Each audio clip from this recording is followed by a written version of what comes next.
Welcome to Fratello Talks, our weekly podcast where we cut right through the chase.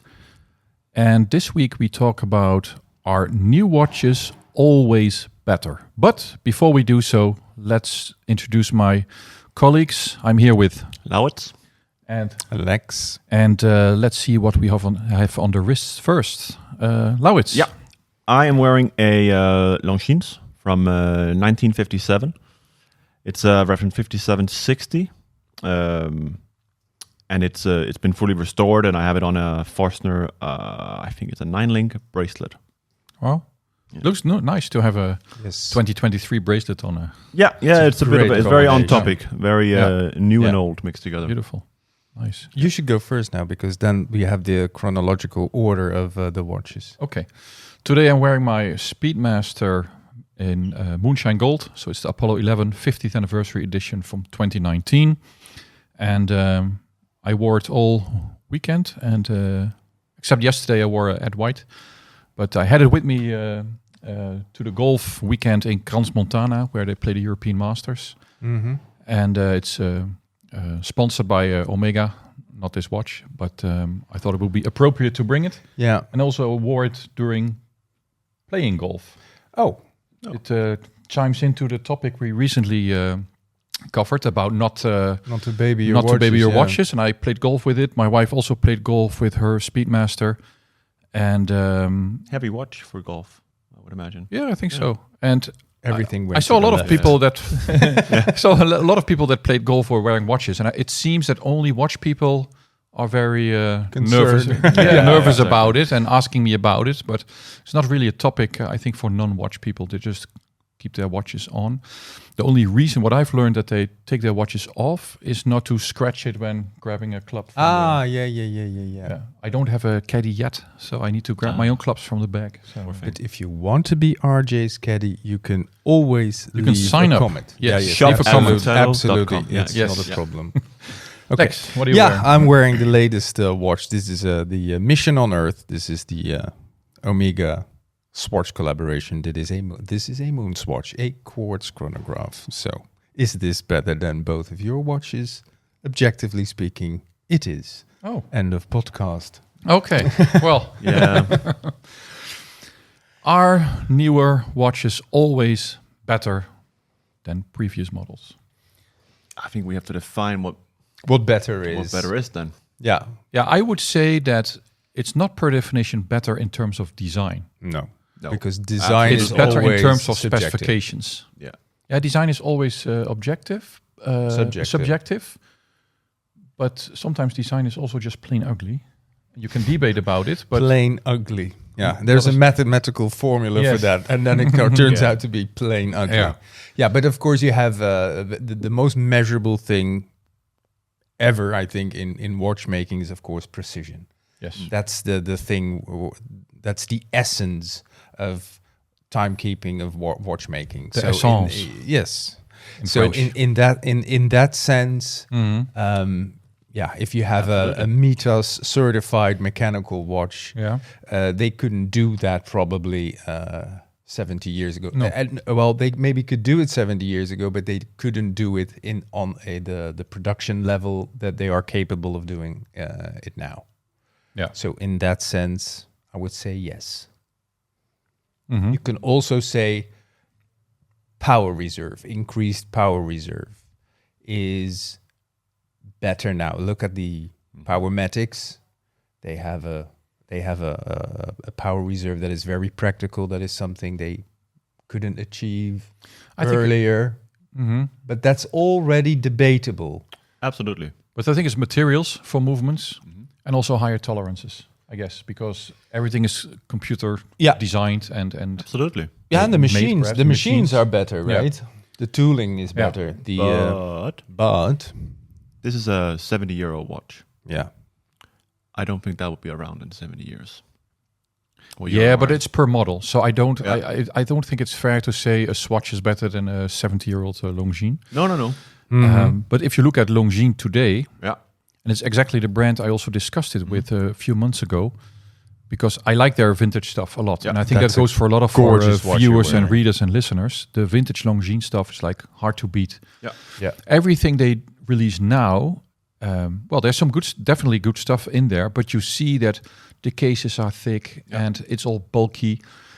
So I asked, and they said, "Yeah, we know, but it has to do with today's standards. Yeah. It needs to be water resistant.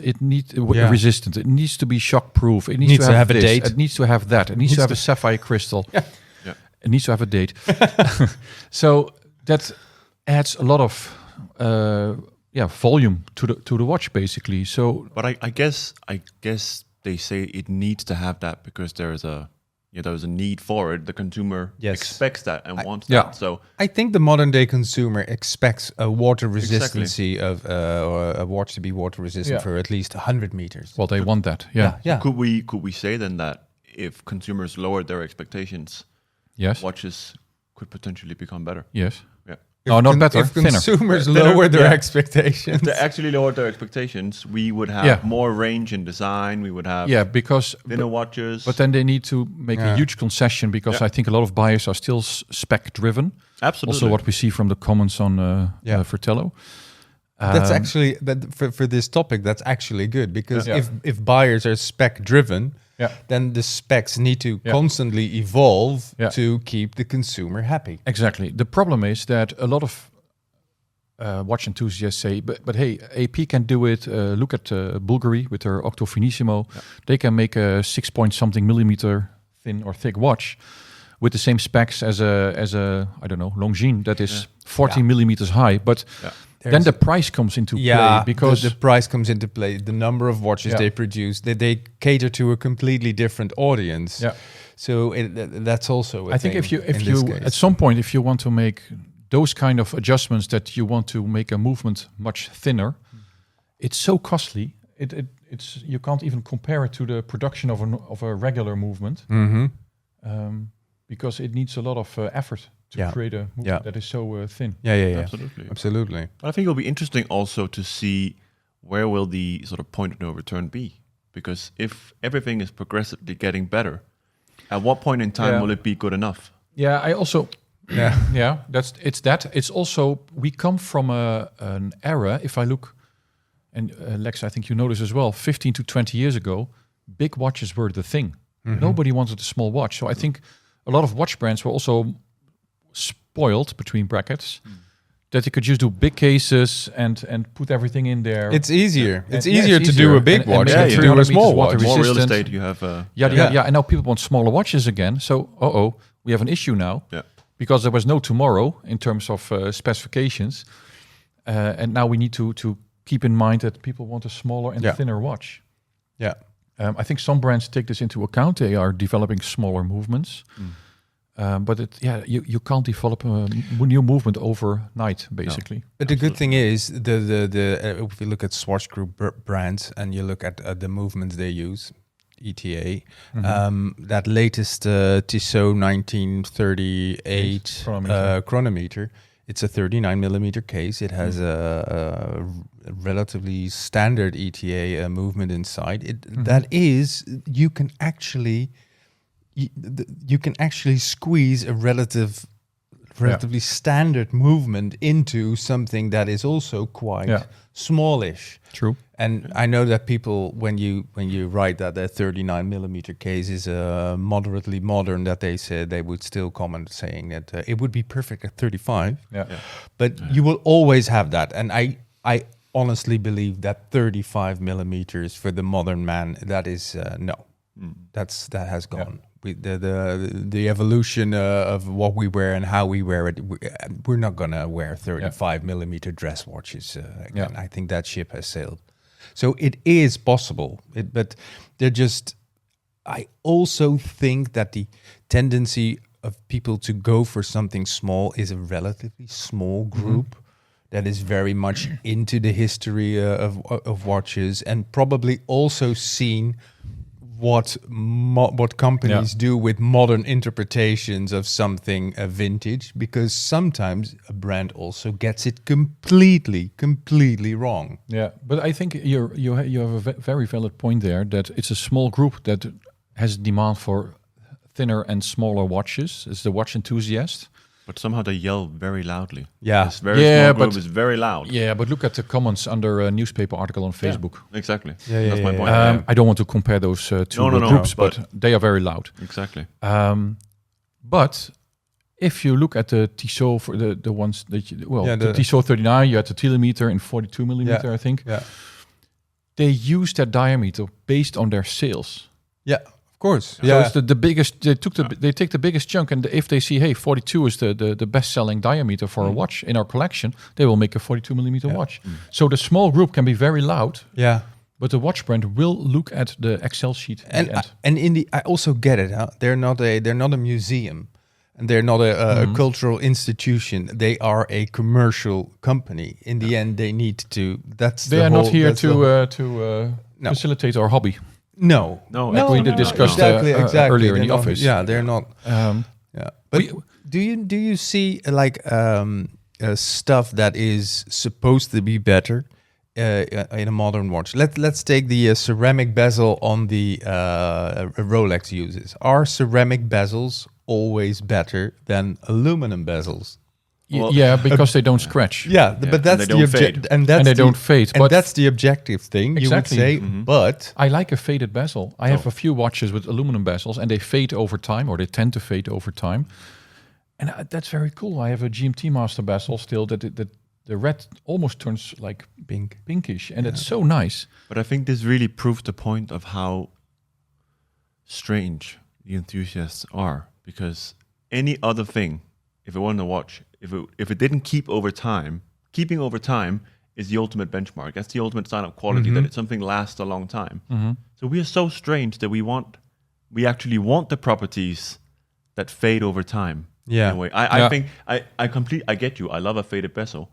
But I completely understand from the watchmaker's side as well that they want to produce something that lasts forever.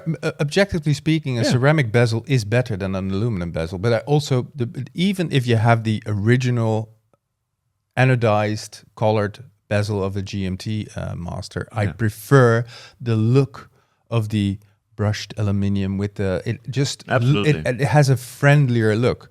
Because I can also, and you probably also remember that very well, that very first modern Blancpain 50 Fathoms with the sapphire crystal bezel. Yeah.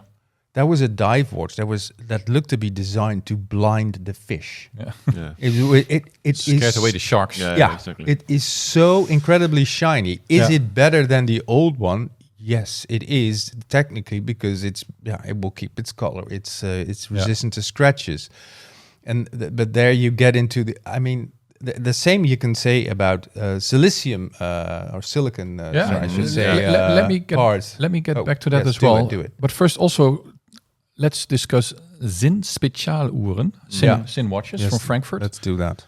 They have these tegimented cases, treated cases. Yeah. They don't scratch. They asked me once to put a screwdriver on it and try to scratch it. It would not scratch. No. That's fantastic. That's fantastic. But in the end, that watch will look the same in 20 years from now or 30 years from now as it will look today. And a lot of people love that stuff. Exactly. For me personally, I don't like it. No. And also, if I would only have one or two watches, then probably I want to hand over the watch to my, I have one child, to my one daughter. And then I think it's nice for her to see that the watch really has been worn by me, rather than receiving a brand new watch that's 30 years old. Because you actually don't want to hand over the watch that you bought. You want to hand over the watch that you worn for 20 years. Exactly, because I think that has value. And of course, she will buy a new watch and so on.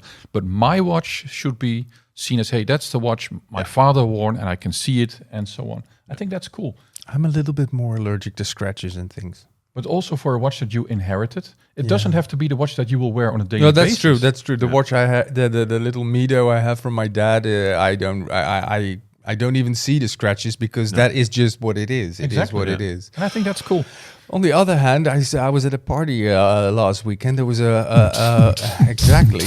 There was a lady wearing a Rolex Datejust, and for a moment I thought it was a customized model because it looked like it had the frosted finish. Yeah, exactly. Nice. No, exactly. And I said, "Can I please have a look?"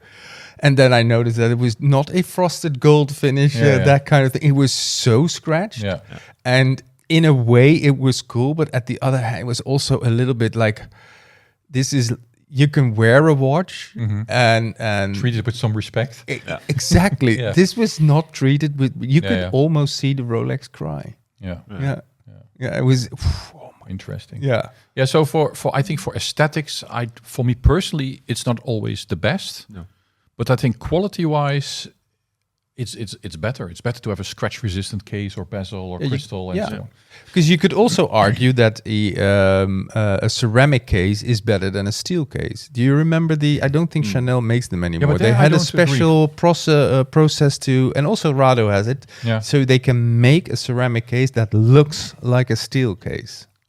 Yeah, but there I don't agree that it's per definition better. It looks different and it might look nicer, but I'm not agreeing that it's per definition better, because if you drop it on your bathroom tiles, it's Then done. Don't drop any watch on a polishing. bathroom. They can't fix it. No.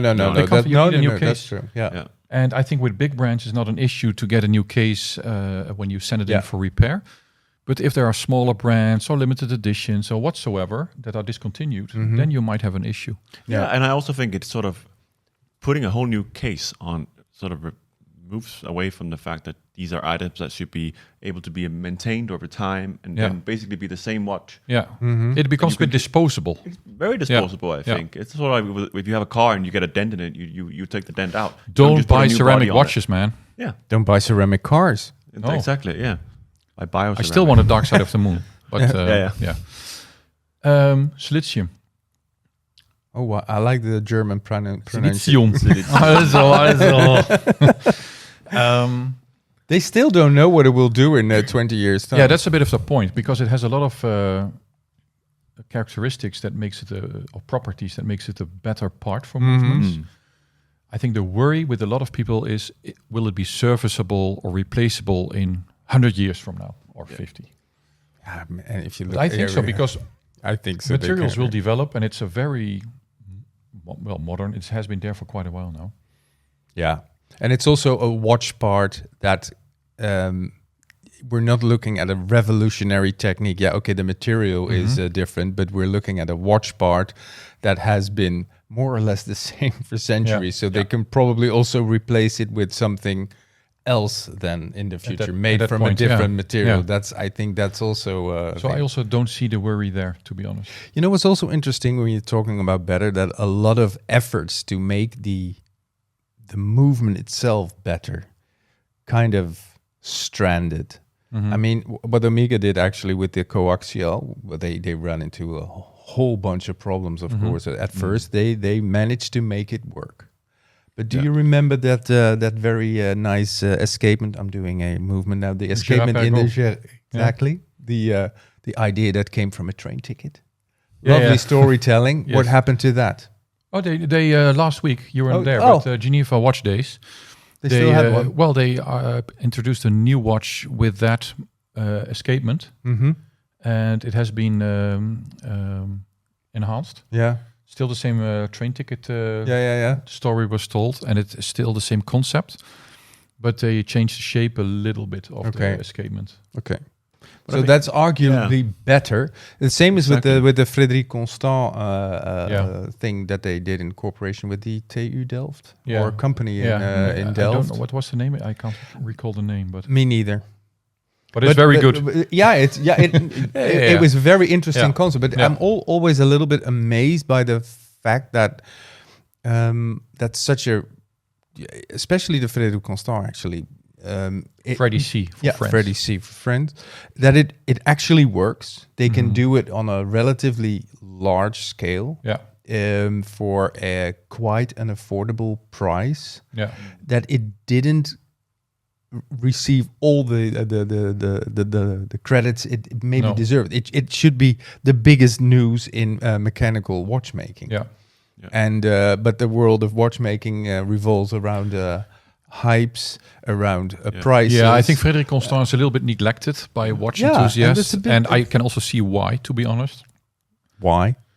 Because I think from the start they used designs that were very much based on Vacheron and Patek, and but that was also their strength. That was their strength, but that also made it a bit of an airport brand, and that's very not nice to say of me about them. But I think that's their used of that. Yeah. That used to be their weakness a little bit, and it doesn't do justice to the brand. Let me say that. And I think the High Life collection, because that's what we're talking about, deserves a lot of credit because I think it's well designed, it's well made, and the movement is very interesting. Yeah, very interesting. But I also saw watches from Frédéric Constant last week with meteorite dials, a tourbillon. It was all very nice. So it's a very nice brand, and I think it's underrated. Yeah. And it has to do, I think, because they had a bit of a false start for watch enthusiasts because of the designs. Because imagine that very, very revolutionary movement being in a Tudor.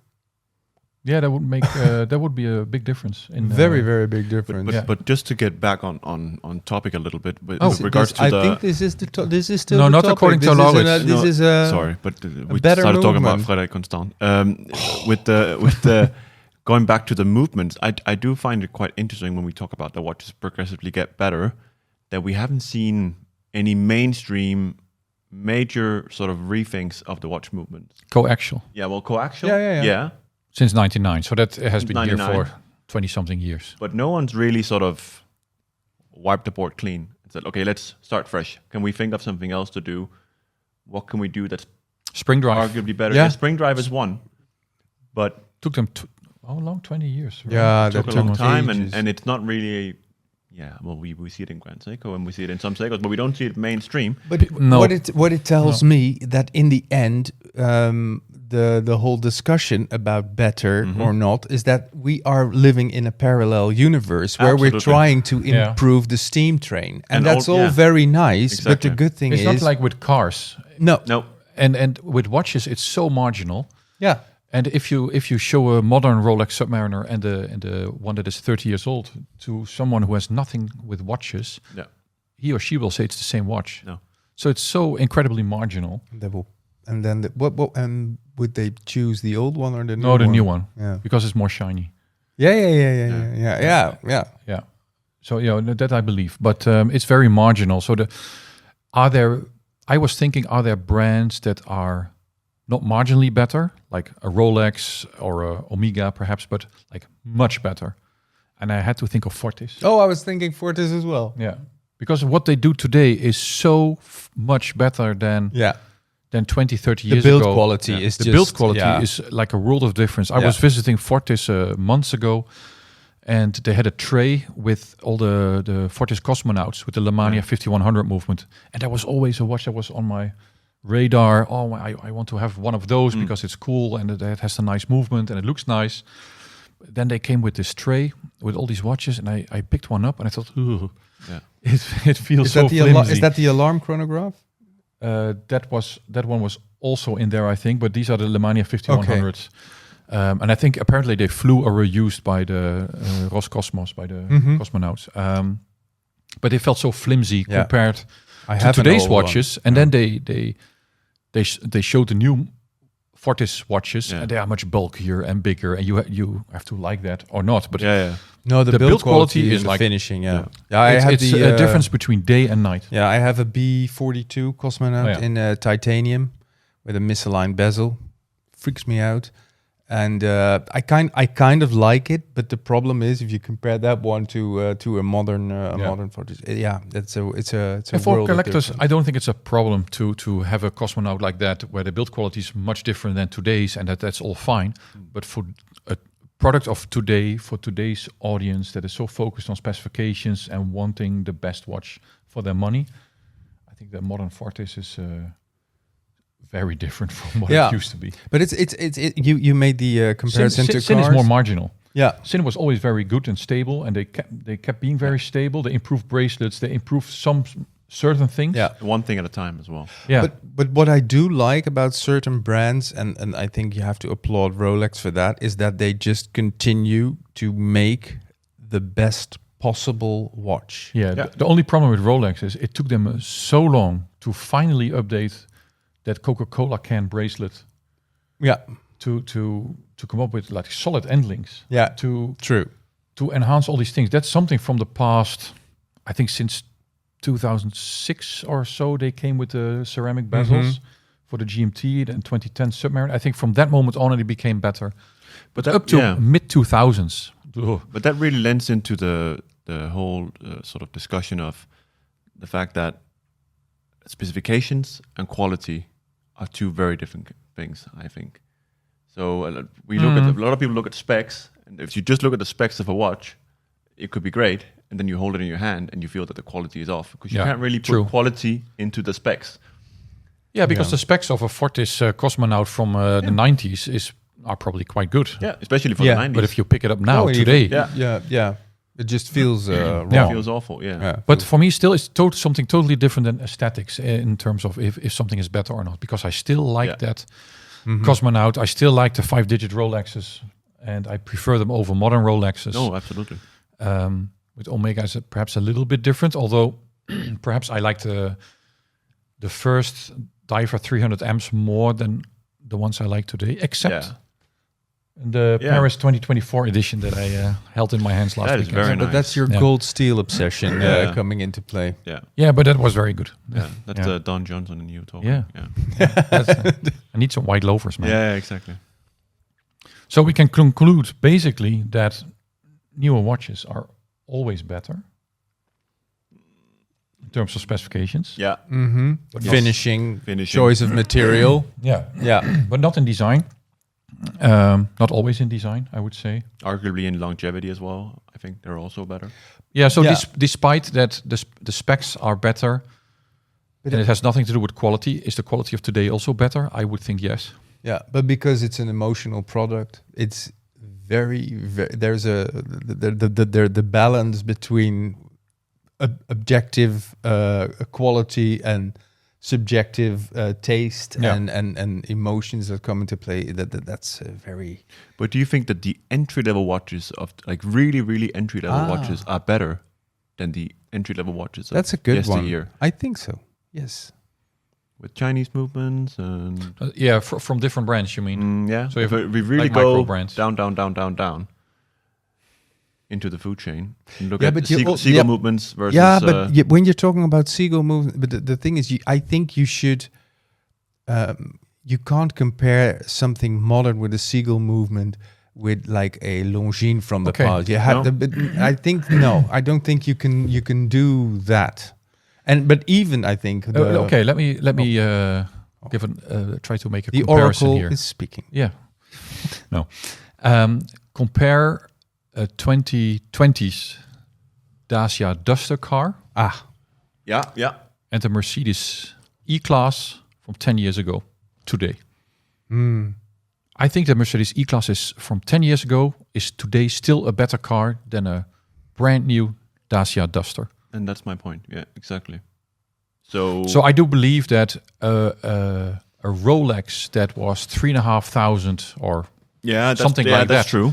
In 2000, I still believe that's a much better watch than a micro brand that comes with a watch today on the market between 2,000 and 3,000 euros.